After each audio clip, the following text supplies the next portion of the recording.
येत्या 24 तासामध्ये रत्नागिरी, सिंधुदुर्ग आणि गोव्यामध्ये पाऊस बरसण्याची शक्यता आहे। तर 19 जूनपासून नंतरच्या 48 तासामध्ये मध्य महाराष्ट्र, विदर्भ आणि मराठवाड्यातही पावसाची बरसात होईल असा अंदाज हवामान खात्याने वर्तवला आहे।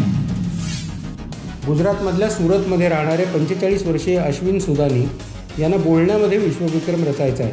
त्यासाठी अश्विन आजपासून सलग 75 तास न थांबता बोलत राहणार आहे। ते 75 तासात 75 वेगवेगळ्या विषयांवर बोलणार आहेत। सलग 75 तास बोलत राहण्यात ते यशस्वी ठरले तर गिनीज बुक ऑफ वर्ल्ड रेकॉर्डमध्ये त्यांची दखल घेतली जाईल।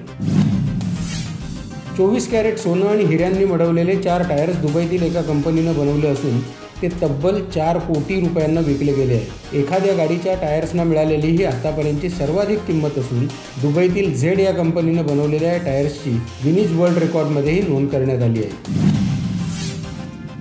रेल्वे मंत्री सुरेश प्रभू यांनी सोशल मीडिया प्लॅटफॉर्म लॉन्च केला आहे। यामुळे रेल्वे प्रवाशांना आता ट्विटरसोबत फेसबुकवरूनही तक्रार करणे शक्य होणार आहे। मिनिस्ट्री ऑफ रेल्वेज इंडिया नावानं हे फेसबुक पेज तयार करण्यात आलं आहे। रेल्वेचं हे फेसबुक पेज 24 तास रेल्वे बोर्डाच्या देखरेखीखाली असणार आहे। जनावराची शिकार केली म्हणून एखाद्या व्यक्तीला अटक होणं यात नवीन काही नाही, पण माणसाची शिकार केली म्हणून जनावराला कैद झाल्याचं कधी ऐकलंय तुम्ही? पण हे घडलं आहे। सासणमध्ये माणसाची शिकार केली म्हणून सिंहांना कैद करण्यात आलं आहे।